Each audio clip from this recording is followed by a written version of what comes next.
কেন আমাদেরকে সকল কিছুর জন্যই আল্লাহর কাছে আত্মসমর্পণ করতে হবে? আল্লাহ সুবহানাহু বলেছেন, ওয়ালা তামুতুন্না ইল্লা ওয়া আনতুম মুসলিমুন।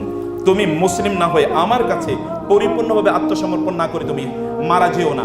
আদারওয়াইজ কিন্তু খবর আছে, তুমি আমার কাছে আত্মসমর্পণ না করে আমার কাছে আসবা, তাহলে তখন দেখবা যে কি হয়েছে, যেটা আল্লাহ সুবহানাহু ওয়া তাআলা ওইখানে বলেছেন যে এই সকল লোকেরা তারা বুঝবে, ফাসাউফা ইয়ালামুন, very soon they will understand the consequences of their these evil deed, যে তারা যেভাবে দিনকে খণ্ডিত বিখণ্ডিত করেছে, তারা দিনকে কেবলমাত্র একটা স্পেয়ারে তারা রেখে দিয়েছে, কিন্তু এটাকে তারা কমপ্রিহেনসিভ, অল ইনক্লুসিভ, সব জায়গায় এটাকে সর্বব্যাপী তারা এটি করেনি। অথচ আল্লাহ সুবহানাহু ওয়া তাআলা বলেছেন দিন হচ্ছে সর্বব্যাপী। এই জায়গায় মূলত সেকুলারদের সাথে আমাদের মূল দ্বন্দ্বটা। সেকুলাররা ইসলামকে অন্যান্য ধর্মের মতো মনে করেছে। রিলিজিয়ান শব্দের দিকে যদি আপনি তাকান, আপনি অক্সফোর্ড ডিকশনারি এবং আদার্স ডিকশনারির দিকে তাকান, আপনি রিলিজিয়ান শব্দের যদি ব্যাখ্যা দেখেন তাহলে বলবে a set of some formal rituals. কেবলমাত্র কিছু রিচুয়ালের নাম হলো রিলিজিয়ান। যেমন খ্রিস্টানরা তারা সানডেতে তারা যাবে তাদের গির্জাতে এবং তারা সেখানে হিম করবে। হিম মানে হচ্ছে গানের সুরে এক ধরনের প্রার্থনা করা। আপনি ইহুদিদেরকে দেবেন সাব্বাত, মানে স্যাটারডেতে, আরবিতে বলা হয় ইয়াউমুস সাব্ত, ওরা বলে সাব্বাত। এই সাব্বাতে গিয়ে তারা কি করবে? কোনো ধরনের রান্না বান্না, বাড়ির কোনো কার্যকলাপ করবে না, ওরা ঘুরবে ঘাড়বে, বাইরে তারা খাওয়া দাওয়া করবে ইত্যাদিকে এই দিনটাকে তারা উদযাপন করবে। কারণ খ্রিস্টান এবং ইহুদিদের মতে আল্লাহ সুবহানাহু ওয়া তাআলা created the heavens and the earth in 6 days and he took rest on the 7th day। আল্লাহ তাআলা দুনিয়া, এই পৃথিবী এবং আসমান সমূহকে 6 দিনে তৈরি করে 7ম দিনে ক্লান্ত হয়ে তিনি একটু রেস্ট নিয়েছেন। খ্রিস্টানদের মতে এই রেস্টের দিন হলো কবে? সানডে। ইহুদিদের মতে এই রেস্টের দিন হলো স্যাটারডে। এই দিন তিনি রেস্ট নিয়েছেন, তিনি কোনো কাজ করেন নাই। অতএব আমরা, তারা ইহুদি এবং খ্রিস্টানরাও তারা এই দিনে কোনো কাজ করে না। এর মাধ্যমে আল্লাহ কেন রেস্ট নিয়েছেন? Because he was tired. তিনি যেহেতু টায়ার্ড অ্যান্ড ফ্যাটিগড হয়ে গিয়েছেন, সেই কারণে তাকে রেস্ট নিতে হয়েছে। এটা মানে হচ্ছে আল্লাহ সুবহানাহু ওয়া তাআলার প্রতি এক ধরনের নকসানি, এক ধরনের ইমপারফেকশন আল্লাহ সুবহানাহু ওয়া তাআলার প্রতি অ্যাসাইন করা। আর আল্লাহর সাথে কোনো ধরনের ইমপারফেকশন অ্যাসাইন করা, ওয়ালাম ইয়াকুল্লাহু কুফুয়ান আহাদ লা শারীকা লাহু ওয়া বিযালিকা উমিরতু ওয়া আনা আউয়ালুল মুসলিমিন। আল্লাহ সুবহানাহু ওয়া তাআলা কারো মতো নন, তাকে কোনো লা তাআখুযুহু সিনাতু ওয়ালা নাওম, কোনো ঘুম বা তন্দ্রা তাকে স্পর্শ করে না। এটি মহান আল্লাহ সুবহানাহু ওয়া তাআলার বৈশিষ্ট্য, কিন্তু এই বৈশিষ্ট্যগুলো তারা স্বীকার করে না। ফলে আল্লাহ সুবহানাহু ওয়া তাআলার প্রতি তারা কিছু ইনপারফেকশন অথবা যদি বলি ইনকমপ্লিটনেস আল্লাহ সুবহানাহু ওয়া তাআলার প্রতি তারা অ্যাসক্রাইব করার মাধ্যমে তারা মনে করে যে আল্লাহ যেহেতু রেস্ট নিয়েছেন এই কারণে তাদেরকেও ওই দিনে রেস্ট নিতে হয়। এইভাবে মহান আল্লাহ সুবহানাহু ওয়া তাআলার দিনকে তারা খণ্ডিত করেছে, বিখণ্ডিত করেছে, বলেছে যে তারা কেবলমাত্র ওই স্যাটারডে এবং সানডে ছাড়া তারা কোনোদিন আল্লাহর নাম স্মরণও করে না। কারণ তারা মনে করে এই দিনই আমাদের জন্য ডেজিগনেটেড আল্লাহ সুবহানাহু ওয়া তাআলা to remember Allah, to remember the creator and for some time only. সেটা আসরের পর থেকে মাগরিব, অথবা মাগরিবের পর থেকে কিছু একটা সময়, সন্ধ্যার পরে কিছু একটা সময়। আপনি যদি আশপাশে গির্জা থাকে তাহলে আপনি দেখবেন যে আসলে করে কি তারা ওই সময় তারা যায় কিছু একটা হিম করে, সকলে মিলে একটা কনগ্রেগেশনাল হিমিং, সবাই মিলে এক ধরনের প্রার্থনা করে, এই শেষ। এর পরে গিয়ে তারা মদ খাবে, জুয়া খেলবে, আরো যত ধরনের ফর্নিকেশন, অ্যাডাল্টারি, আহাবিজাবি যা আছে, যত অশ্লীলতা আছে, এগুলোর মধ্যে তারা ডুবে থাকবে। তারা মনে করে যে আমরা to have done enough to the God, ক্রিয়েটরের প্রতি যা করার আমরা যথেষ্ট করে দিয়েছি। আল্লাহ সুবহানাহু ওয়া তাআলা এই জাতীয় ব্যক্তিদের কথা বললেন যে আপনি আল্লাযীনা জাআলুল কুরআনা ঈদিন, যারা কোরআনকে, আসমানি গ্রন্থগুলোকে যারা খণ্ডিত বিখণ্ডিত করেছে, আসমানি গ্রন্থগুলো থেকে কেবলমাত্র তারা কোন রিডিংটা নেয়? সেই রিডিংটা নেয় যেটা কেবলমাত্র তাদের দর্শন অনুসারে রিলিজিয়াস, এর বাইরে অন্য কোনো দর্শন তারা নেয় না। অথচ ইসলামকে আল্লাহ সুবহানাহু ওয়া তাআলা কোথাও রিলিজিয়ন হিসেবে উল্লেখ করেন নাই। ইসলামকে আল্লাহ বলেছেন ইন্নাদ-দীনা ইনদাল্লাহিল ইসলাম। What is the meaning of দিন? দিন মানে কি? দিন এটা কেবলমাত্র ন্যারো সেন্সের রিলিজিয়নকে কভার করে না। দিন মানে হচ্ছে ওয়ে অফ লাইফ, আপনার গোটা জীবন, total complete blueprint for your life. আপনার গোটা জীবনের জন্য একটা দর্শন হচ্ছে ইসলাম আপনাকে প্রদান করেছে। এই দর্শনের উপর ভিত্তি করেই মূলত আপনাকে জীবন যাপন করতে হবে। আমরা এখানে যারা বসে আছি, আমাদেরকে কেন আল্লাহ সুবহানাহু ওয়া তাআলা সৃষ্টি করেছেন বলেন তো? What is the purpose of our life on earth? এই পৃথিবীতে আমাদের লক্ষ্য কি, উদ্দেশ্য কি? কেন আমরা পৃথিবীতে জন্ম নিলাম, অথবা আমাদেরকে কেন এই পৃথিবীতে আল্লাহ সুবহানাহু ওয়া তাআলা পাঠালেন? ফর 3 reasons, 3টা কারণে। একটা হলো আল্লাহ ইবাদাহ। আল্লাহ সুবহানাহু ওয়া তাআলা বলেছেন ওয়ামা খালাকতুল জিন্না ওয়াল ইনসা ইল্লা লিয়াবুদুন, আমি মানুষকে এবং জিন জাতিকে কেবলমাত্র আমার ইবাদতের জন্য পাঠিয়েছি। Now the question, big question is what is the meaning of ইবাদা? ইবাদত মানে কি? In Islam, what is the meaning of ibadah? I am not talking about other religions. আমি বলছি we are talking about Islam. ইসলামে what is the concept of ibadat? যদি আপনি তথাকথিত রিলিজিয়ন এর কনসেপ্টে বা ডেফিনেশন অনুসারে ইবাদত বলতে কেবলমাত্র 5 ওয়াক্ত নামাজের কথা বলেন, কোরআন তেলাওয়াতের কথা বলেন, জিকির আজকারের কথা বলেন, অথবা যদি আপনি কেবলমাত্র মনে করে থাকেন যে ইবাদত মানে হচ্ছে আপনি হজ করবেন বা উমরা করবেন অথবা যাকাত দেবেন অথবা আপনি রোজা রাখবেন, রমাদানে আপনি রোজা রাখবেন, তাইলে তো সত্যিকার অর্থে আপনার জীবনের কতটুকু সময় আপনি ইবাদতের জন্য কাটান? আপনি একবার বলেন তো আপনার জীবনে কতটুকু সময়? একটা ইস্যু বলি, আমরা যদি ধরেন প্রতিদিন যদি মসজিদে গিয়েও নামাজ আদায় করি তাহলে হার্ডলি আপনি 1 ঘন্টা সময় কাটাবেন। যদি জামাতেও আপনি নামাজ আদায় করেন তাইলে সবচেয়ে বেশি সময় লাগবে ফজরে, এরপরে লাগবে এশাতে, তারপরে লাগবে মাগরিবে, তারপরে জোহর এবং আসর। এই হচ্ছে আপনার সময়ের মানে আমি একবারে যেটা সবচেয়ে বেশি লাগবে সেই ইয়েতে বলেছি। আর সবচেয়ে কম যদি বলি তাহলে আসর, তারপরে জোহর, তারপরে মাগরিব, তারপরে এশা, তারপরে ফজর। এখন যদি 5, 10, 15 মিনিট করে যদি বলেন তাহলে কয় মিনিট লাগবে? হার্ডলি 1 আওয়ার যদি মসজিদে পড়েন। আর যদি ঘরে পড়েন তাইলে তো এটা কার নামাজ আমরা বলবো না, এটা মোটামুটি শয়তান খুশি হয় এরকম নামাজে, কিন্তু আমরা আল্লাহকে খুশি করতে পারবো না এরকম নামাজে। কারণ 4 রাকাত নামাজ পড়তে 3 মিনিটের বেশি সময় নেই না আমরা। আবার কোথাও কোথাও তো টেলিভিশনের ভলিউম ছেড়ে দেই কারণ খেলা চলতেছে, 6 বলে এরকম একটা অনুভূতি যদি আমার অন্তরে না আসে তাইলে আর কিসের নামাজ, কিসের আর খেলা? খেলার 6ও আমি মিস করতে চাই না, নামাজটাও মিস করতে চাই না। অথবা ফুটবল খেলা হচ্ছে গোল এটা বলে যদি আওয়াজটা যদি আমার কানে না আসে তাইলে আর কিসের ইয়ে হলো? অনেকে তো সিনেমা ছাড়িয়েও নামাজ পড়ে। এক লোকের আমি দেখলাম সে নাটক ছাড়িয়া নামাজ পড়তেছে, তাই বললাম কি ব্যাপার, আপনি নাটক চলতেছে নামাজ পড়তেছেন বলে কি? বলে আপনি কি মনে করতেছেন আমার ইমানে তো দুর্বল? ওইটাও চলবে, আমি নামাজ এইটাও সে করতেছে। এরকম লোকের অভাব নাই, আমরা নিজেরা আছি। কমপক্ষে এখনকার মোবাইলগুলোতে যেই ধরনের নোটিফিকেশন আসে, অনেকে দেখবেন নামাজে যখন দাঁড়ায় তখন মোবাইলটার স্ক্রিনটা কিন্তু এরকম দিয়ে রাখে, কেউ ফোন করে কিনা এই জিনিসটা ফিলতে তিনি মিস করতে চান না। যদি কেউ ফোন করে, আর স্টুডেন্টদের কথা তো বলতেই নাই, যদি if any call comes from any female তাইলে তো আর কোনো, কারণ এইটা যেন মিস না করে। এরপরে নামাজের পরে কি করে? অধিকাংশ লোকে নামাজের পরে সর্বপ্রথম হাতে কি নাই বলেন তো? সর্বপ্রথম তো মোবাইলটা হাতে নেয়। তাহলে নামাজে মন ছিল না মোবাইলে মন ছিল? যদি আমরা নামাজের কথা বলে থাকি তাহলে হোয়াট হ্যাপেন্স ডিউরিং সালা অর আফটার সালা অর বিফোর সালা? কি ঘটে একবার চিন্তা করে দেখেন। এরকম একটা পরিস্থিতিতে এক হুজুরে, মানে হুজুরা তো নামাজ পড়াইবো, তাদের হুজুরা একটা সাধারণত ধরেন এক ধরনের মেজাজি মন নিয়ে থাকে। বাংলাদেশের অনেক হুজুরের কথা বলছি, আমাদের এখানকার হুজুর বা অন্যান্যদের কথা বলছি না। কিছু হুজুর দেখবেন প্রচন্ড মেজাজ নিয়ে দেয়, কথা বলার আগেই আপনি মানে রাগান্বিত হয়ে উঠবে। তো কেউ একজন উনি মানে নামাজ পড়ছিলেন, পেছন থেকে মোবাইল ধরেন বাইজা উঠছে। তো বাইজা উঠার পর হুজুর সালামটা ফিরানোর পরে তো তার মেজাজ খারাপ। কার মোবাইল অন ছিল মসজিদে আসার সময় মোবাইল অফ করে আসতে হয় জানে না, এতটুকু বেয়াদব। এই কথা যখন বলতে তখন হঠাৎ করে ওনার মোবাইলে বাইজা উঠছে। ওই যে বেয়াদবি করছে উনি, এই কারণে আল্লাহ সুবহানাহু ওয়া তাআলা ওনাকে অপমান করছেন।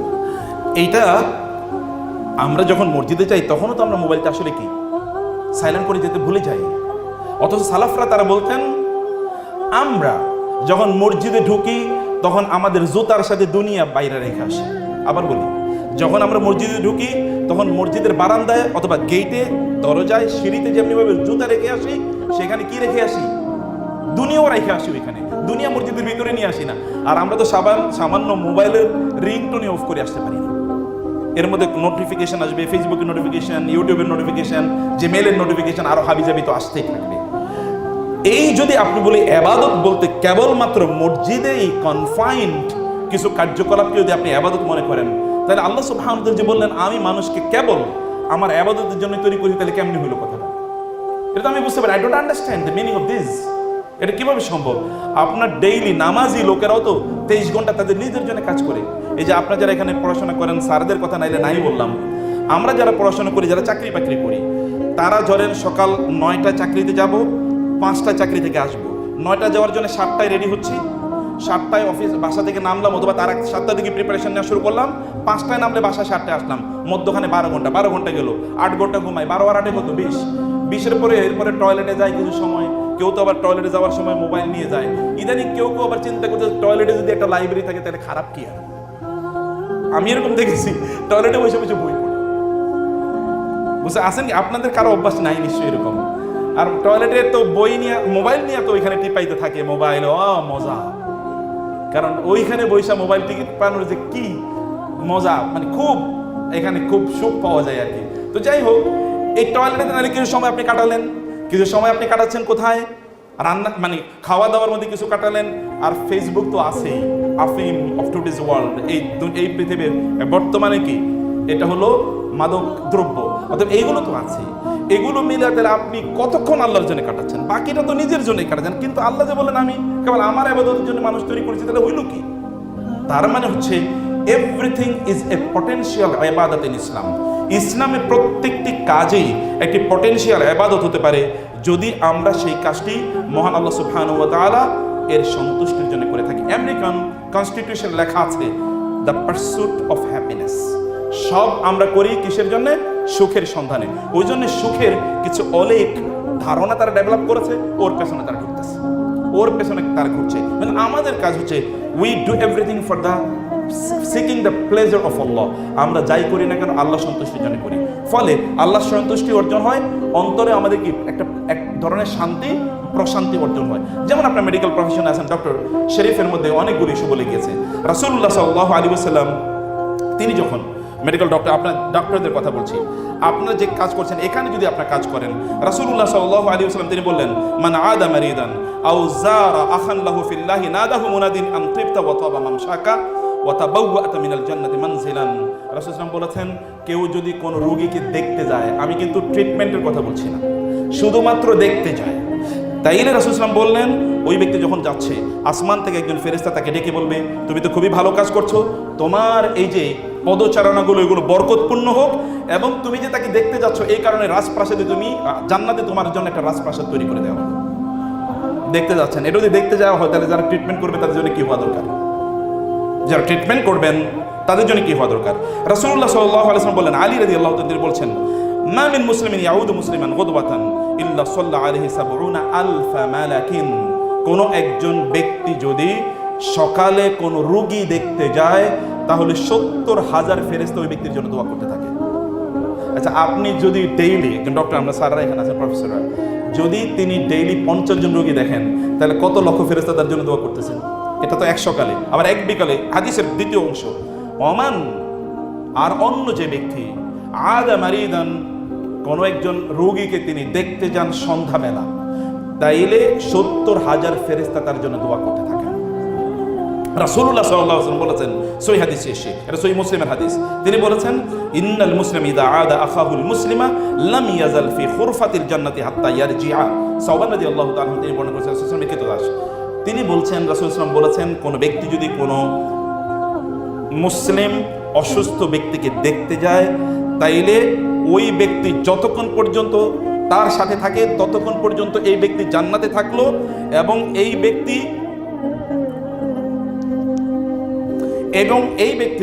জান্নাতে মানে জান্নাতের ফলগুলো যেন এই ব্যক্তি সেখানে আহরণ করছে এবং খাচ্ছে, এরকম একটা অবস্থায় থাকবে যদি দেখতে যায়। আমি বলছি যে আমাদের পরিস্থিতি তাহলে এমন যে আমরা যদি সত্যিকার অর্থে কার্যকলাপগুলো আল্লাহ সুবহানাহু ওয়া তাআলা সন্তুষ্টির জন্য তো করি, তাহলে anything and everything will be regarded as a formal religious duty, virtue, অথবা একটা ইবাদত হবে।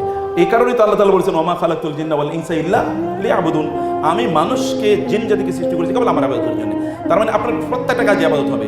যুদ্ধের ময়দানে যাওয়া যেমনিভাবে ইবাদত, আপনি যখন আপনার সন্তানদের জন্য, পিতা মাতার জন্য, আপনার স্ত্রী অথবা আপনার স্বামীর জন্য, আপনার পরিবারের জন্য, পিতা মাতার জন্য কষ্ট করে ইনকাম করবেন, সেটাও আল্লাহর রাস্তায় জিহাদের মতো করে সওয়াব আপনি পেয়ে যাবেন। রাসূলুল্লাহ সাল্লাল্লাহু আলাইহি ওয়াসাল্লামের সামনে সাহাবায়ে কেরাম বসে আছেন, একজন লোক তিনি খুবই মানে দৌড়াদৌড়ি করছেন। সাহাবায়ে কেরাম বললেন, এই লোকটা দৌড়াদৌড়ি করছে দুনিয়া ইনকাম করার জন্য, লাউ কানা ফি সাবিলিল্লাহ কানা খায়রান, এই লোকটা যদি আল্লাহর রাস্তায় যদি দৌড়াদৌড়ি করতো তাহলে কত না ভালো হতো। রাসূল সাল্লাল্লাহু আলাইহি ওয়াসাল্লাম বললেন, তোমরা আল্লাহর রাস্তা বলতে কি বুঝাচ্ছ? জিহাদ। তোমরা আল্লাহর রাস্তা বলতে জিহাদ বুঝাচ্ছ? এই লোক যদি তার ছেলে মেয়েদেরকে হালাল খাওয়ানোর জন্য দৌড়াদৌড়ি করে, তার পিতা মাতাকে হালাল খাওয়ানোর জন্য দৌড়াদৌড়ি করে, তার স্ত্রীকে হালাল খাওয়ানোর জন্য দৌড়াদৌড়ি করে, তাইলে এইটাও আল্লাহর রাস্তায় জিহাদ বলে পরিগণিত হবে। আপনি কাজ করছেন তাও কিন্তু জিহাদের মতো আপনি সওয়াব পাবেন। ফোকাস কি? ফোকাস এইটা নয় যে অনেক বেশি রোগী দেখলে অনেক টাকা ইনকাম করবো, তাহলে দ্রুত একটা বাড়ি কিনতে পারবো, অথবা দ্রুত একটা গাড়ি কিনতে পারবো, অথবা দ্রুত একটা বিয়ে করতে পারবো, অথবা একটা হাই ক্লাসের একটা ছেলে বা একটা মেয়েকে বিয়ে করতে পারবো। এটা যদি ফোকাস হয় তাহলে এটা অ্যামেজিং। আর যদি ফোকাস এটা না হয় তাহলে দ্যাট ইজ রিওয়ার্ডিং, তাহলে সেটাই আমাদের জন্য ইবাদত হবে। আমি বলছি তিনটা উদ্দেশ্য আল্লাহ তাআলা আমাদেরকে তৈরি করেছেন, এটা একটা উদ্দেশ্য। এবং কাটিং লং স্টোরি শর্ট, কারণ সময় একটু কম পাবো বুঝেছি আমি, সে কারণে লম্বা আলোচনা ছিল, এটাকে শর্ট করে নিচ্ছি আমি। 2 নম্বর হচ্ছে আল ইস্তিখলাফ। আমরা এই জমিনে আল্লাহ সুবহানাহু ওয়া তাআলার পক্ষ থেকে প্রতিনিধিত্বের দায়িত্ব পালন করছি। আল্লাহ তাআলা যখন মানুষকে সৃষ্টি করেছেন তখন তিনি বললেন, ইন্নী জাইলুন ফিল আরদি খলিফা, আমি জমিনে প্রতিনিধি বানাতে চাচ্ছি। প্রতিনিধির কাজ কি? আল্লাহ সুবহানাহু ওয়া তাআলা এর অ্যাসাইনমেন্টটা পালন করা। আচ্ছা, আল্লাহর অ্যাসাইনমেন্টটা কি? আল্লাহ সুবহানাহু ওয়া তাআলার কতটা গুণবাচক নাম আছে বলেন তো? 99, আপনারা জানেন হাদিস শেষে আল্লাহর 99টা গুণবাচক নাম আছে। এই গুণবাচক নামগুলো যে হেফাজত করবে, সংরক্ষণ করবে, আল্লাহ তাআলা তাকে জান্নাতের যে কোনো দরজা দিয়ে জান্নাতে যাওয়ার সুযোগ করে দেবেন। এখন 99টা নামের একটা নাম হলো আর রহমান আর রহিম। আল্লাহর এই নামের অর্থ কি? মেহেরবান। আল্লাহ সুবহানাহু ওয়া তাআলা এই নামের অর্থ মেহেরবান।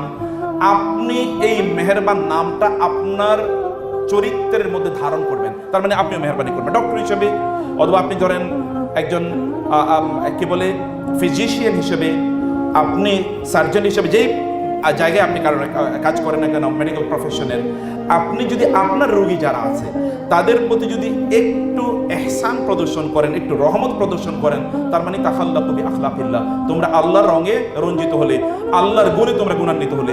এইটাই হচ্ছে আপনি আল্লাহ সুবহানাহু ওয়া তাআলার প্রতিনিধিত্ব করছেন দুনিয়াতে। আল্লাহ সুবহানাহু ওয়া তাআলা আস-সাত্তার, মানে হচ্ছে তিনি গোপন করে রাখেন।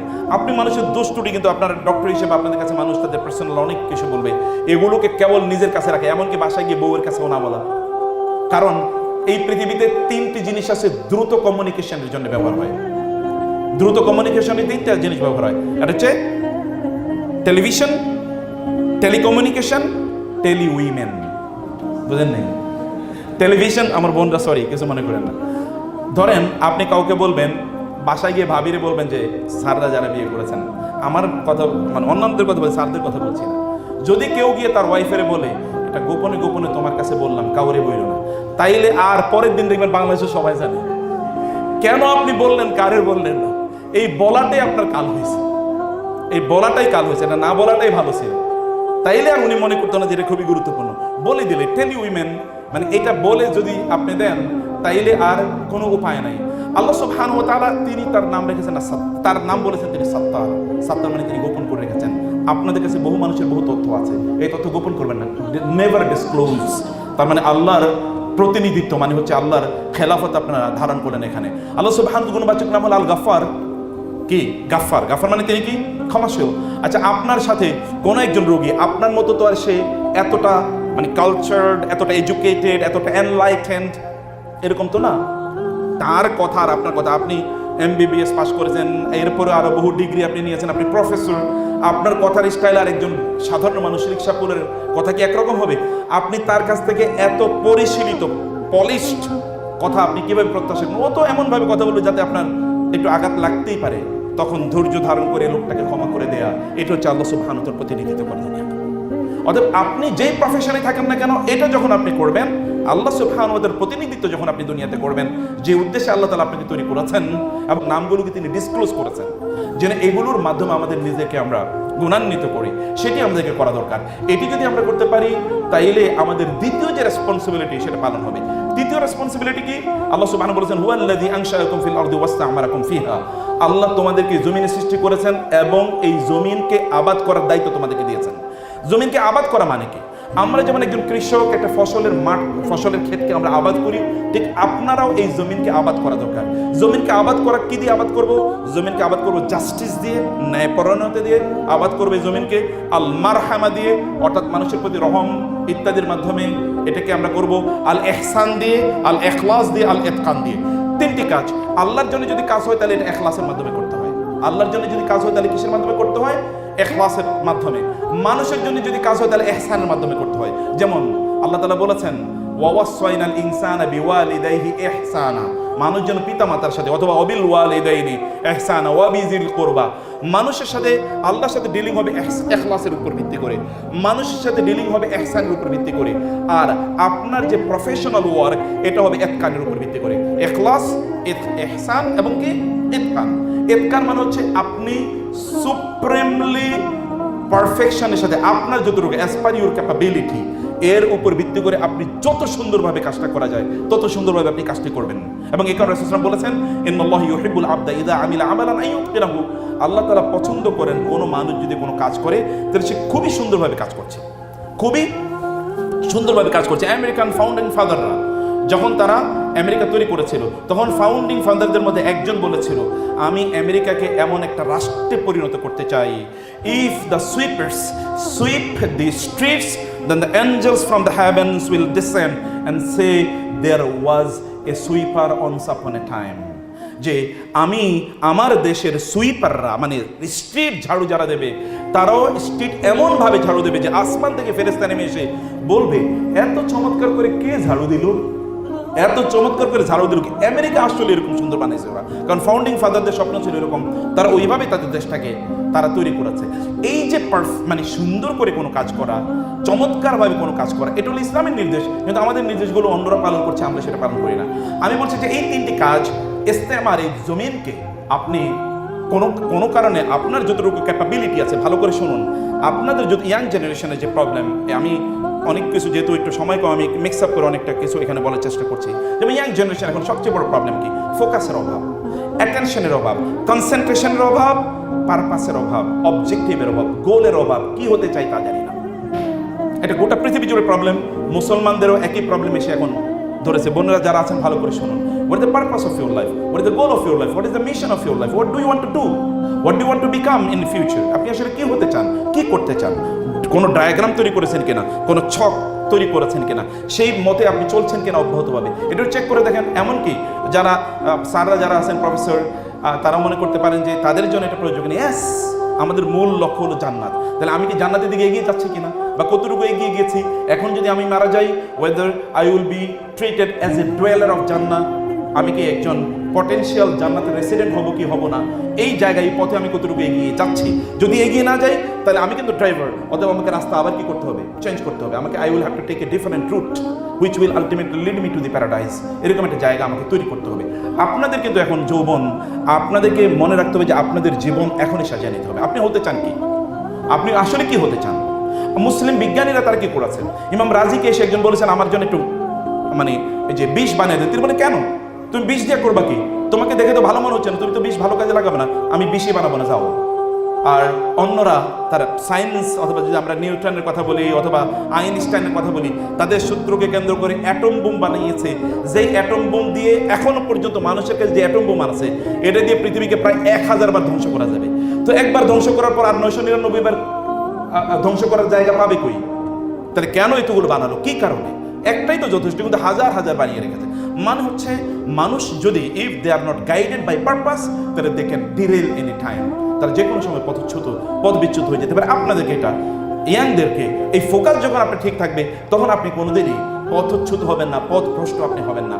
আমরা তো বলছিলাম যে ইসলাম একটা পরিপূর্ণ, ইসলাম একমাত্র, আবার বলছি ইসলাম একমাত্র পরিপূর্ণ জীবন ব্যবস্থা। এটা হচ্ছে আল্লাহ সুবহানাহু দিন বলেছেন, ওয়ামাই ইয়াবতাগি গায়রাল ইসলামি দীনান ফালা ইউকবালা মিনহু, কেউ যদি ইসলামকে বাদ দিয়ে অন্য কোনো কিছুকে দিন হিসেবে গ্রহণ করতে চায়, লা ইউকবালা মিনহু, কখনোই তার কাছ থেকে এটা গ্রহণ করা হবে না।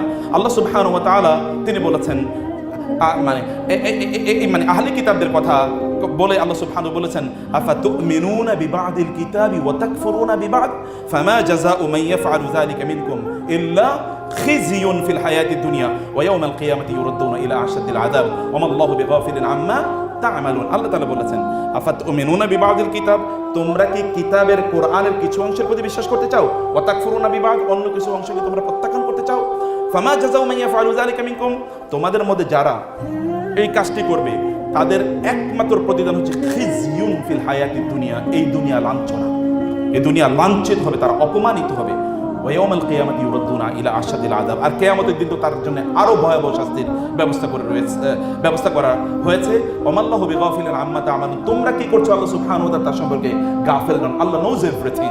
এখন আপনি আপনার জীবনের অনেকগুলো স্ফেয়ার আছে। You are father, you are for example একজন professional doctor, you are a citizen, you are a Muslim, এরকম আরো অনেক ধরনের আপনার আইডেন্টি, অনেক ক্যাপাসিটিতে আপনি কাজ করেন। সবগুলো ক্যাপাসিটিতে আপনি আদর্শ নেবেন কার কাছ থেকে? আপনি কিছু আদর্শ নেন কার্ল মার্কসের কাছ থেকে, কিছু আদর্শ নেন আপনি কার কাছ থেকে? লেনিনের কাছ থেকে, কিছু আদর্শ নেন ফ্রান্সিস ফুকুয়ামা এর কাছ থেকে, কিছু আদর্শ নেন আপনি অন্যদের কাছ থেকে, ওয়েস্টের কাছ থেকে, কিছু ইস্টের কাছ থেকে। এই যে আপনি কিছু আদর্শ আমাদের কাছ থেকে নিলেন, অথবা কিছু আদর্শ নিলেন আপনি ওই যে কি যেন by the people for the people of the people, কে যেন বলছিল, হ্যাঁ, আব্রাহাম লিঙ্কনের কাছ থেকে কিছু আদর্শ নিলেন। এইরকম একটা জগা খিচুড়ি টাইপের আপনি একটা জীবন বানালেন, একটা জগা খিচুড়ি টাইপের একটা জীবন আপনি তৈরি করলেন। এই জীবন তো ইসলামের জীবন না, এটা তো ওই যে ইহুদিদের কথা, যাদের কথা আল্লাহ সুবহানাহু বলেন আফাতুমিনুনা বিবাদিল কিতাবি ওয়া তাকফুরুনা বিবাদ। ইহুদিরা রাসূলের কাছে এসে বলল, আমরা আপনার প্রতি ঈমান আনতে চাই বটে, তবে আমরা কিছু কাজ করব না, এটা আমাদেরকে ছাড় দিতে হবে। কি বলে? আমরা সাব্বাতে, যেটা আমি এর আগে বলেছি, স্যাটারডেতে আমরা কোনো আবাদত কিছু করতে পারবো না, এক নাম্বার। দুই নম্বর হলো কি, আমরা আরেকটা বর্ণনা অনুসারে তারা বলেছে যে আমরা ইসলাম গ্রহণ করতে পারি, তবে একটা জায়গায় আমাদেরকে ছাড় দিতে হবে। ছাড়টা কি? আমরা উটের গোস্ত খাবো না, কারণ ওরা উটের খুব অপছন্দ করত। আমরা উটের গোস্ত খাবো না। সাথে সাথে মহান আল্লাহ সুবহানাহু কোরআনের আয়াত নাযিল করে দিলেন, ইয়া আইয়ুহাল্লাযীনা আমানু দুখুলু ফিস সিলমি কাফা ওয়া লা তাত্তাবিউ খুতুওয়াতিশ শাইতান। হে লোকেরা, হে ঈমানদাররা, তোমরা ইসলামে পরিপূর্ণভাবে প্রবেশ করো, তোমরা শয়তানের পদাঙ্ক অনুসরণ করো না। কাজ তো একটাই। আমাদের মতো যদি পরিস্থিতি হইতো, নামাজও পড়ি মসজিদে, শয়তানেরও পূজা দিয়ে করে বাইরে আইসা, ধর্ম যার যার উৎসব সবার, আছে কিনা? একই মুসলমান, সে মসজিদেও যায় আবার মন্দিরেও যায়, সে মনে করে যে এটাই তো আমার। আবার কিছু কিছু মুসলমান, আমি বলি না যেখানে আপনার গরুর গোস্ত খাইতে হবে, কিছু কিছু মুসলমান বলে আমি গরুর গোস্ত খাই না। কেন খাই না? আমার ভালো লাগে না। ভালো লাগে একটু মডার্ন স্বাস্থ্য চাই আর কি। কিছু কিছু মুসলিম রেস্টুরেন্ট দেখবেন ওইখানে গরুর গোস্ত বিক্রি হয়, নো বিফ লেখা থাকে। নো বিফ যদি তার ইডিওলজি থাকে, তাহলে আল্লাহর কসমে মুসলমান ইসলাম থেকে খারিজ হয়ে গেছে। এবং আমি অন রেকর্ড বললাম, it will be on YouTube, you know, অথবা অন রেকর্ড বললাম, অন রেকর্ডে যদি আমি প্রমাণ না করতে তাহলে এই কথা আমি বলতামই না। অতএব কেউ যদি বিদ্বেষ করে, অপছন্দ করে বলে যে আমি এটা পছন্দ করি না, তাহলে সে শেষ, ইসলাম থেকে বের হয়ে গেছে। আর যদি বলে না আমি এটা এমনি খাই না, এটা জায়েজ, আমি এমনি খাই না, সেটা হতে পারে মেডিকেল রিজন হতে পারে, যে ডক্টর তাকে নিষেধ করেছেন, হাই ব্লাড প্রেশার আছে বা হাবিজাবি ইত্যাদি কোনো কারণে হতে পারে, অথবা তিনি এমনিতে আগ থেকে খেতে তিনি অভ্যস্ত নন, কারণ সব হালাল তো আর আমরা খাই না, সব কিছু হালালই তো আমরা পাইও না, খাইও না, এরকম কোনো রিজন হতে পারে, that is a different issue. কিন্তু উনি বলেন যে আমি এটাকে অপছন্দ করি। যেমন দেখবেন এক ধরনের সেকুলার মুসলমান আছে, যখন কোরবানির সময় আসবে তখন তারা বলে কোরবানি না কইরা এই টাকাগুলো যদি গরিব দুঃখীর দিয়ে দেওয়া হতো তাহলে কত ভালো হতো। আছে কিনা এরকম লোক? এগুলো হচ্ছে ভয়াবহ সেকুলার, এগুলো হচ্ছে ইসলাম বিদ্বেষী। ওই যে 5 ক্যাটাগরির যে কোনো এক ক্যাটাগরিতে পড়ে আছে তারা। অথবা বলবে যখন হজের সিজন আসবে, হজ করার দরকার কি, এতবার হজ করার দরকার কি, মানুষের টাকা দিলেই চলে। আমরা বলি মিয়া তুমি এত মানে বড় বড় বলি ছাড়ো, তুমি মদ খাওয়ার টাকাটা কমপক্ষে গরিব দুঃখীরে দাও, অন্য টাকা নাইলে নাই দাও, যেটা দিয়ে মদ খাও এটা কমপক্ষে গরিব দুঃখীরে দাও। মদ খাবে, সিনেমা দেখবে, ফষ্টি নষ্টি করে বেড়াবে, এগুলোর জন্য টাকা উড়াবে, এগুলোর ব্যাপারে তার কোনো বক্তব্য নাই। কেবল কেন হজ করতে যায় এটা নিয়ে তার মাথা ব্যথা। মূল ইস্যু হল ইসলাম বিদ্বেষ, হ্যাট্রেড টুয়ার্ডস ইসলাম। ইসলামকে এই সকল লোকেরা ঘৃণা করে, এই ঘৃণা থেকে তাদের এই জাতীয় বক্তব্যের মূলত তাইলে আমি 2 নম্বর বিষয় বলে যাই, ইসলাম এটা সামগ্রিক, এটাকে খণ্ড বিখণ্ড করা যায় না। ইসলামকে আপনি কিছু মানবেন আর কিছু প্রত্যাখ্যান করবেন, এটা করবেন না। এটা করলে আপনি ওই ইহুদিদের, যাদেরকে রাসূল রিজেক্ট করে দিয়েছেন এবং যাদের ব্যাপারে আল্লাহ তাআলা বলেন উদখুলু ফিস সিলমি কাফা, তোমরা ইসলামে পরিপূর্ণভাবে প্রবেশ করো। যদি তোমরা ইসলামে পরিপূর্ণভাবে যদি তোমরা প্রবেশ না করো, তাইলে তোমরা সত্যিকার অর্থে মুমিন বলে তোমরা পরিগণিত হবে না। 3 নম্বর যে বিষয়টি, তাহলে যে আমাদের জীবন একটাই, জীবনকে যেমনিভাবে আপনি খণ্ডিত বিখণ্ডিত করতে পারেন না, ঠিক তেমনিভাবে ইসলামও একটাই, এটাকে আপনি কোনোভাবে খণ্ডিত বিখণ্ডিত করতে পারবেন না। ইসলাম যেমনিভাবে পার্লামেন্টে থাকবে তেমনিভাবে মসজিদে থাকবে। পার্লামেন্টে ইসলাম নাই, পার্লামেন্টের নর্তকীরা কি বানাবে? আইন বানাবে। আর মসজিদে আপনি অনেক বড় আল্লাহওয়ালা বিশাল বড় বুজুর্গ নামাজ পড়াবেন, আপনার আইন তো বানাইতেছে নর্তকীরা, অর্থাৎ আপনার আইন বানাচ্ছে সুদখোর ঘুষখোর, অথবা আপনার আইন বানাচ্ছে কি মানুষ হত্যাকারী ব্যক্তি আপনার আইন বানাচ্ছে, ওই আইন দিয়ে আপনি চলবেন। একটা কলমে লিখতে পারেন আপনি বিশাল বড় ডক্টর প্রফেসর, আপনার আইন বানাচ্ছে এমন এক ব্যক্তি যে একটা শব্দ পর্যন্ত বাংলাও পড়তে পারে না, ইংরেজি আরবি তো বাদই দিলাম। ইসলাম বিদ্বেষী এরকম লোক 90% মুসলমানের আইন কিভাবে বানায়? এটা কি how come it is possible? তাহলে আপনি কোন যুক্তিতে তাদের হাতে আপনি এটা ছেড়ে দিলেন, অথবা কোন যুক্তিতে আপনি তাদেরকে বললেন যে তোমরা এটা করো, আমি অন্য জায়গায় আছি? এটা তো আপনি বলতে পারেন না। আমাকে ইসলাম যেহেতু সামগ্রিক, আল্লাহ সুবহানাহু বলেছেন আফা হুকমাল জাহিলিয়াতি ইয়াবগুন ওয়ালাহু আসলামা মান ফিস সামাওয়াতি ওয়াল আরদি তাওআ ওয়া কারহা। তারা কি জাহিলি যুগের আইন চায় নাকি আল্লাহ সুবহানাহু ওয়া তাআলার আইন চায়? ওয়া মান লাম ইয়াহকুম বিমা আনজালাল্লাহু ফাউলাইকা হুমুল ফাসিকুন আল কাফিরুন আয-যালিমুন। যারা আল্লাহর আইন অনুসারে তাদের সবকিছু চালায় না, আপনার ব্যক্তি জীবন থেকে শুরু করে আপনার রাষ্ট্রীয় জীবন পর্যন্ত যারা চালায় না, আল্লাহ বলেছে তারা হয় কাফের অথবা ফাসিক অথবা জালেম। আল্লাহ সুবহানাহু ওয়া তাআলা বলেছেন। তার মানে আল্লাহ সুবহানাহু ওয়া তাআলা যে বিধান আপনাকে দিয়েছেন, যদিও এটা তাওরাত ইনজিলের জন্য প্রযোজ্য বটে, কিন্তু একই বক্তব্য আমাদের জন্যও, আমরাও যেন একইভাবে এটা পরিচালনা করি। আমি কেবলমাত্র রাষ্ট্রে নিয়ে গেলাম, এখন আপনার চিন্তা করবেন তাহলে তো রাষ্ট্র আমাদের দখল করা দরকার। রাষ্ট্র পরে দখল করেন, আপনি নিজের জীবনটাকে ইসলাম অনুসারে সাজান। রাসূলুল্লাহ সাল্লাল্লাহু আলাইহি ওয়াসাল্লাম তিনি, এবার আমরা তার কাছে আসি। আমাদের কিতাব কোরআন হচ্ছে আমাদের জন্য আমাদের জন্য গাইডলাইন, আমাদের টেক্সট বুক, আমাদের কনস্টিটিউশন, আমাদের সংবিধান কোরআন অনুসারে সব চলবে। এবং কোরআনের ব্যাপারে আল্লাহ তাআলা বলেছে এটা সামগ্রিক। এখানে আপনি কোরআনের কিছু অংশ গ্রহণ করবেন, কিছু অংশ প্রত্যাখ্যান করবেন, তা আপনি করতে পারবেন না। What about the messenger of Allah? রাসূল সাল্লাল্লাহু ব্যাপারে কি? আচ্ছা, রাসূলুল্লাহ সাল্লাল্লাহু আলাইহি ওয়াসাল্লাম একাধারে তার জীবনীতে কোন জায়গাটি নেই যেখানে আপনি তাকে আদর্শ হিসেবে গ্রহণ করবেন না? আচ্ছা, ফাদার হিসেবে তিনি কেমন, আপনি গিয়ে ফাতেমা রাদিয়াল্লাহু তাআলা আনহাকে জিজ্ঞেস করেন। নানা হিসেবে তিনি কেমন, আপনি হাসান এবং হুসাইনকে জিজ্ঞেস করেন। রাষ্ট্রনায়ক হিসেবে তিনি কেমন, মদিনার লোকদেরকে জিজ্ঞেস করেন। তিনি ব্যাটলফিল্ডে যুদ্ধের সেনাপতি হিসেবে কেমন, যুদ্ধে তারা যার সাথে ছিল, তার সাথে যারা ছিল তাদেরকে জিজ্ঞেস করেন। শত্রু হিসেবে তিনি কেমন, আবু সুফিয়ান অথবা আবু জাহালকে জিজ্ঞেস করেন। বন্ধু হিসেবে তিনি কেমন, আবু বকরকে জিজ্ঞেস করেন। মুসাফির হিসেবে তার সাথী, সফরে তিনি কেমন, কারণ লোকেরা সফরে থাকলে তাদের চরিত্র ভালো করে বোঝা যায়। একজনের বলেছিল যে আসেন আমরা চকলেট খাই, বলে না আসেন আমরা চা খাই, বলে না আমার একটু প্রবলেম আছে, বলে চলেন চকলেট খাই, বলে না প্রবলেম আছে একটু, আমার একটু ডায়াবেটিসের প্রবলেম আছে। আর না ভাই চকলেট কেনা লাগবে না, আমার পকেটে দুইটা আছে, আপনি একটা খান আমি একটা খাই। আচ্ছা ঠিক আছে, প্রথমবারের মতো খাই, এরপরে নেলে না খেলাম, কারণ কিনতে হতো ওইখানে যদি যা টাকা দেওয়া লাগে এই কারণে ওইখানে রিজার্ভেশন আছে, কিন্তু এখন যখন ফ্রি পাইছে তাহলে সমস্যা নেই, ঠিক আছে দেন, প্রথমবারের মতো একটু খাই। আমাদের চরিত্র সফরে যখন যায় তখন এটা বোঝা যায়। দেখবেন অনেকেই আছে পকেট থেকে মানি ব্যাগটা বের করবে, টাকাটা বের করবে এরকম একটা ভাব, কিন্তু দিবে না, আপনি আগে দেবেন এর জন্য অপেক্ষায় থাকে। এরকম লোক আমি দেখছি আর কি জীবনে, বুঝতে পেরেছেন? তাহলে সফরে গেলে লোক বোঝা যায়। আপনি মুহাম্মদ সাল্লাল্লাহু আলাইহি ওয়াসাল্লাম মুসাফির হিসেবে কেমন, তার সাথীদেরকে জিজ্ঞেস করেন তো কেমন মুসাফির তিনি, তার সাথীদেরকে একবার জিজ্ঞেস করে দেখেন। তার শত্রুদেরকে জিজ্ঞেস করার কথা আমি বলেছি। আবু জাহেলকে বদর যুদ্ধের আগে এক লোক এসে, বদর যুদ্ধের ময়দানে এক লোক এসে বলল, আবু জাহেল এখন তো আমি আর আপনি এখানে, আমরা তো এর বিরুদ্ধে যুদ্ধ করতে এসে মোহাম্মদের বিরুদ্ধে সাল্লাল্লাহু আলাইহি ওয়াসাল্লাম, একটু বলেন তো তিনি কেমন আসলে। বলে আবু জাহেল বলে, আরে he is an amazing man, আসলে বলার মতো না, এইরকম মানুষ আমার জীবনে দেখি না, কারোর কোনোদিন ক্ষতি করে নাই, কাউকে কোনোদিন মিথ্যা কথা বলে নাই, কাউকে কোনোদিন আঘাত করে নাই, কোনো ধরনের মানুষের বিরোধিতা নাই, এইরকম ভালো মানুষ আমার জীবনে দেখি না। কিন্তু এখন বিরোধিতা না করলে তো আমার রাষ্ট্র আমার ক্ষমতা চলে যায় আমার হাত থেকে। ক্ষমতা জীবনে এই ফেরাউন থেকে শুরু হয়েছে, সিস্টেম একই। কারণ কাবাকে কেন্দ্র করে কি ছিল তৎকালীন বাণিজ্য, অর্থনৈতিক বাণিজ্য, আর কাবা যারা নিয়ন্ত্রণ করতো এরাই সমাজের নেতা, ওদের নেতৃত্ব হারায়, টাকাও যায়। এই কারণে তারা রাসূল ইসলামকে তারা কোনোভাবে রিকগনাইজ করতে পারছিল না। এখনকার সমাজে একই বিষয় দেখবেন, দিনদার লোকদেরকে আপনি ওই জায়গায় যেতে দেবেন না, কারণ ওরা যদি ওই জায়গায় যায় তাহলে তো এই জাতীয় লোকদের তাদের কি সব ঝাড়ি ঝুড়ি ফাঁস হয়ে যাবে। এই কারণে দিনদার লোকদেরকে ভালো জায়গায় তারা যেতে দেবে না, যেন ওইখানে তারা গিয়ে তাদের ক্যারেক্টার অথবা তাদের পারফরমেন্স যেন তারা শো না করতে পারে। মুহাম্মদ সাল্লাল্লাহু আলাইহি ওয়াসাল্লাম তিনি স্বামী হিসেবে কেমন, আপনি একবার খাদিজাকে জিজ্ঞেস করেন তো তিনি স্বামী হিসেবে কেমন, বলুক খাদিজা রাদিয়াল্লাহু তাআলা আনহা কানা খুলুকুহুল কোরআন, তোমরা কি কোরআন পড়ো না? হ্যাঁ পড়ি তো। তাহলে কোরআন পড়লে আমারে তার চরিত্র সম্পর্কে জিজ্ঞেস করার দরকার কি? কোরআনে যা আছে তাই তার চরিত্র, আর তিনি যা করেন তাই কোরআনে বলা আছে। কোরআন এবং তার মধ্যে কোনো কি নাই, পার্থক্য নাই। তার স্ত্রী বলেছেন, আমাদের স্ত্রীদেরকে যদি বলা হয় যে আপনার স্ত্রীর আপনার ব্যাপারে জিজ্ঞেস করবো, তাইলে আমাদের প্রেস্টিজ থাকবে নাকি? প্রেস্টিজ তখন হসপিটালের আইসিইউতে নিয়ে ঢুকানো লাগবে, প্রেস্টিজের যে অবস্থা হবে আমাদের। কিন্তু তার স্ত্রীরা তিনি বলেছেন খায়রুকুম খায়রুকুম লিআহলি ওয়া আনা খায়রুকুম লিআহলি, তোমাদের মধ্যে তারাই সেরা যাদের তারা তাদের স্ত্রীদের কাছে সেরা, আমি আমার স্ত্রীদের কাছে সেরা। যাই জিজ্ঞেস করে করো, দেখো গিয়ে জিজ্ঞেস করো যে আমি আমার স্ত্রীদের কাছে কেমন। তিনি রাষ্ট্রনায়ক হিসেবে কেমন জিজ্ঞেস করার কথা আমি বলেছি। তিনি পররাষ্ট্রনায়ক হিসেবে কেমন বলেন তো।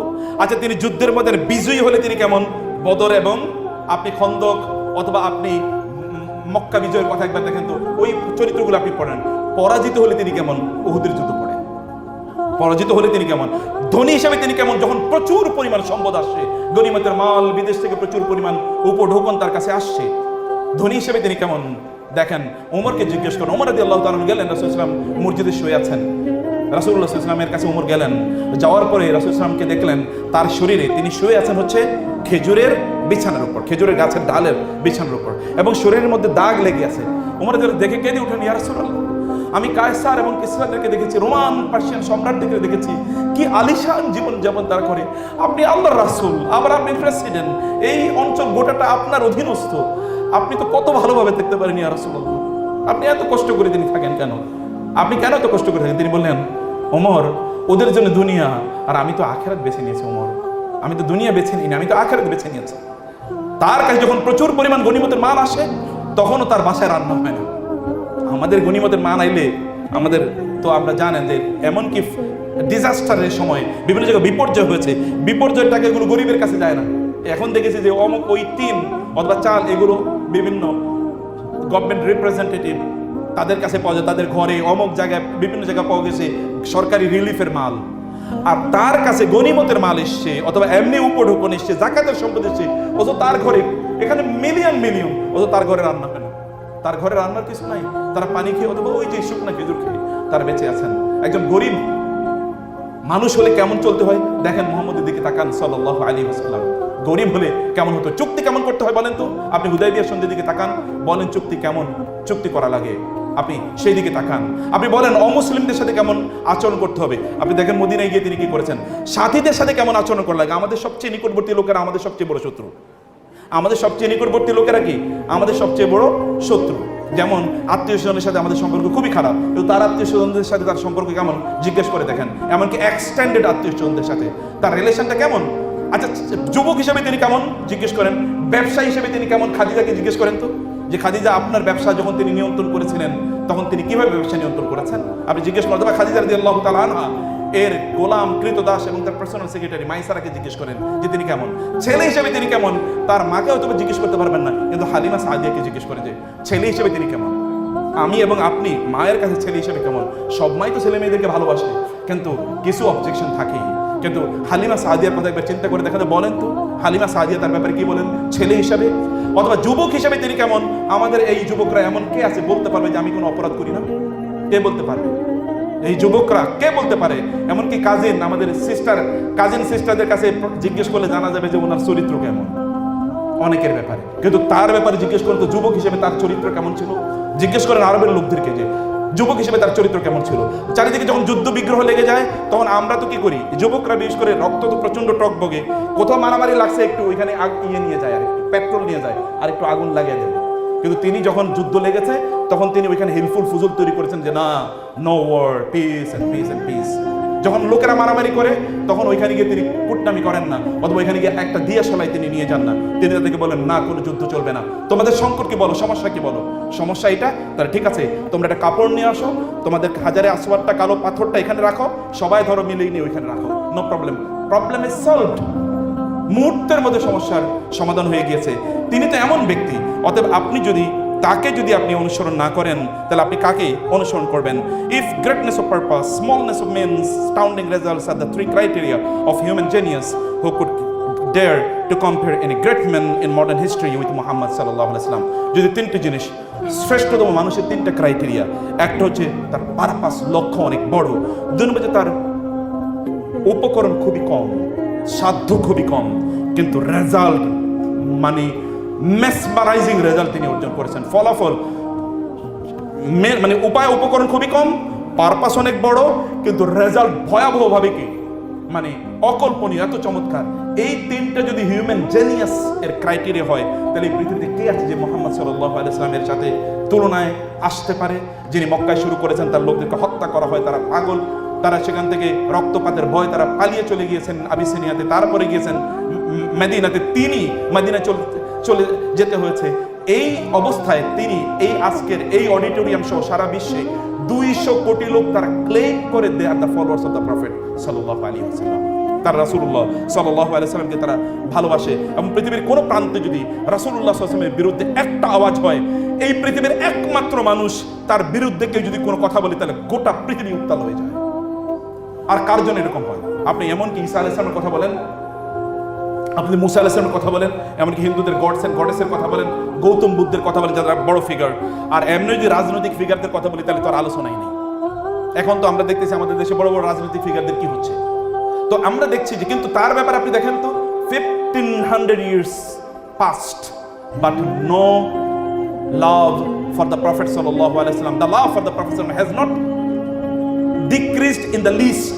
সামান্যতম তার প্রতি মানুষের ভালোবাসা কমেনি, বরং ভালোবাসা বাড়ছে, প্রত্যেকটা মুহূর্তে ভালোবাসা বাড়ছে রাসূলুল্লাহ সাল্লাল্লাহু আলাইহি ওয়াসাল্লামের ব্যাপারে। এই কারণে তিনি বলছেন, this man move not only the armies, legislation, empires, peoples and dynasties, but millions of men in 1/3 of the then inhabited world. More than that, he moved the altars, the gods, the religion, the ideas, the beliefs and souls. Philosopher, orator, apostle, legislator, warrior, conqueror of ideas, restorer of rational dogmas, of a cult without images, the founder of 20 terrestrial empires and of one spiritual empire, that is Muhammad sallallahu alaihi wasallam. পৃথিবীতে মানুষ যত ক্যাপাসিটিতে কাজ করতে পারে সকল ক্যাপাসিটিতে তিনি কাজ করেছেন। এমনকি মেডিকেল ডক্টর হিসেবে তিনি কাজ করেছেন। মেডিকেল সায়েন্টিস্ট আমাদের তো ডক্টর বলে গিয়েছেন, মেডিকেল সায়েন্সের জন্য আল্লাহ রাসূল সাল্লাল্লাহু আলাইহি ওয়াসাল্লাম যে দিক নির্দেশনা দিয়েছেন, গোটা মেডিকেল ওয়ার্ল্ড যদি কেবল এটা ফলো করে তাহলে কিছু লাগবে না। তার বক্তব্যই তো একটা হাদিসের মাধ্যমে ইন্সপায়ার্ড হয়ে যে আল্লাহ এমন কোন রোগ নাজিল করেন নাই যে রোগের জন্য তিনি আবার প্রতিষেধক নাজিল করেন। একটা হাদিসে কেবল ইবনে সিনা শুনেছে, শোনার পরে ইবনে সিনা বলেছে তাহলে আমাকে দেখে নিতে হবে পৃথিবীতে কত ধরনের রোগ আছে আর কত ধরনের ওষুধ আবিষ্কার করা যায়। একটা মাত্র বক্তব্য এরকম রেভলিউশন করে দিয়েছে father of medical science, the father of medical science, the canon of তিব, কানুন আত-তিব, দ্য ক্যানন অফ মেডিসিন। তিনি তৈরি করেছেন পৃথিবীর প্রথম লিখিত মেডিকেল সায়েন্সের বই। কিভাবে তৈরি? একটা মাত্র বক্তব্য এরকম ইন্সপিরেশন মানুষকে দিয়েছে। আর এরকম তো লক্ষ লক্ষ বক্তব্য তার আছে এবং তার কার্যকলাপ তিনি আছে, এমন কোনো জায়গা নেই যেখানে তিনি কাজ করেন নাই। একজন মাত্র ব্যক্তি গোটা পৃথিবী তার যেই তার মাধ্যমে এই পৃথিবীতে প্রায় 20 ডায়নাস্টিস তৈরি হচ্ছে, যে আমরা বলি রাজতন্ত্র অথবা যদি রাজত্ব, এম্পায়ার, সাম্রাজ্য তৈরি হয়েছিল তার বক্তব্যে। এটা কারোর জন্য হয় নাই।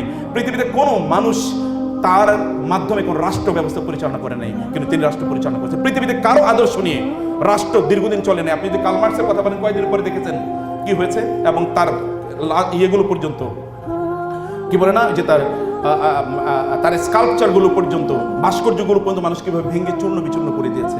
কিন্তু তার আদর্শ নিয়ে পৃথিবীতে এখন বহু রাষ্ট্র চলছে, এবং এখনো যদি তার আদর্শ নিয়ে পৃথিবীতে কোনো রাষ্ট্র চলে অথবা কোনো পরিবার যদি তার আদর্শ নিয়ে চলে, তাহলে ওই পরিবার, ওই রাষ্ট্র পৃথিবীর হ্যাপিয়েস্ট, মোস্ট প্রসপারাস রাষ্ট্রে অথবা সমাজে অথবা ব্যক্তিতে পরিণত হবে। আমি এই কথা বলেই কেবল আপনাদেরকে এই দৃষ্টি আকর্ষণ করে, I know that the time is up, সে কারণে আমি আর সময় নিচ্ছি না। আমি কেবল আপনাদেরকে এই কথাই বলতে চাই, আমার ভাইয়েরা, বোনেরা আমার, এই কথা, এই প্রশ্ন তোলার কোনো সুযোগ নাই যে রাসূলুল্লাহ সাল্লাল্লাহু আলাইহি ওয়াসাল্লাম ইসলাম এত কেন লাগবে, এত কেন লাগবে, এটি বলার কোনো সুযোগ নাই। আদি ইবনে হাতিম নামক একজন খ্রিস্টান, তিনি পরবর্তীতে মুসলিম হয়ে গিয়েছেন। তিনি বললেন, আমি গেলাম মদিনায়, প্রথম মুহাম্মদ সাল্লাল্লাহু আলাইহি ওয়াসাল্লামকে অবজার্ভ করলাম। প্রথম দিন আমি ইসলাম গ্রহণ করলাম না, দ্বিতীয় দিন গেলাম, আমি চিন্তা করছিলাম উনি কি সম্রাট নাকি প্রফেট। দুটোর মধ্যে আমি পার্থক্য তৈরি করার চেষ্টা করলাম, কারণ উনি যখন দাঁড়ান তখন তার চারপাশের তার অনুসারীরা যেভাবে তাকে শ্রদ্ধা করে, এটা সাধারণত সম্রাট অথবা এরকম ব্যক্তিরা পায়। আবার তিনি মেসেঞ্জার, কারণ তিনি আল্লাহর পক্ষ থেকে কথা বলেন, এটাও যখন দেখি তখন আমি কনফিউজ হয়ে যাই, তিনি মেসেঞ্জার নাকি তিনি এম্পায়ার, তিনি সম্রাট, প্রফেট অর এম্পায়ার, আমি এটা ভাবছিলাম। এর মধ্যে দেখলাম সকালবেলা একজন কৃতদাসী, নিগ্রো, কালো, ছোট একটা বালিকা, কৃতদাসী বালিকা, তৎকালীন তো বাজারে মানুষ বেচা বিক্রি হতো, একটা কৃতদাসী আসলো, এবং কৃতদাসীকে আসার পর তিনি ওনার কাছে গেলেন, যে ওনাকে কি যেন একটা বললেন। তো বলার পরে সেই তিনি কৃতদাসীকে বলেন, তুমি আমাকে কিছু বলতে চাচ্ছ, একা একা প্রাইভেটলি বলতে চাচ্ছ? বলে হ্যাঁ। বলে আচ্ছা ঠিক আছে আসো। তিনি আমাদের কাছ থেকে সরে গেলেন, একটা কর্নারে গেলেন, গিয়ে তার কথা কি যেন শুনলেন। শোনার পরে দেখলাম তিনি যেন তাকে, ওই মেয়েটাকে কি বললেন, ওই মেয়েটা এখন হাস্যোজ্জ্বল বাকারে সে চলে যাচ্ছে। আমার তখন মনে হলো এ তো নবী ছাড়া কারো পক্ষে এটা সম্ভব। আমি ইমিডিয়েটলি, আমার গলায় ক্রুশ ছিল, আমি ক্রুশটা টেনে ছেড়ে ফেলে দিয়ে আমি তাকে বললাম, আমি মুসলমান হতে চাই, প্লিজ আপনি মুসলমান বানাবো। মানুষ যখন তার কাছে আসে তখন তারা পরিবর্তিত হয়ে যেতে বাধ্য হয়, এইরকম একজন মানুষ ছিলেন তিনি। প্রত্যেকটি মুহূর্তেই তিনি মানুষকে এভাবে আলোড়িত করেছেন। আমরাও আপনাদেরকে বলবো যে আপনারা সত্যিকার অর্থে দিন ইসলামের মূল ফান্ডামেন্টাল টেক্সট বুক হচ্ছে কোরআন, এবং কোরআন এক্সপ্লেনেশন হচ্ছে the life of the prophet সাল্লাল্লাহু আলাইহি ওয়াসাল্লাম। দুটো জিনিস আপনারা পড়েন, আপনার এই প্রশ্ন কখনই করতে হবে না যে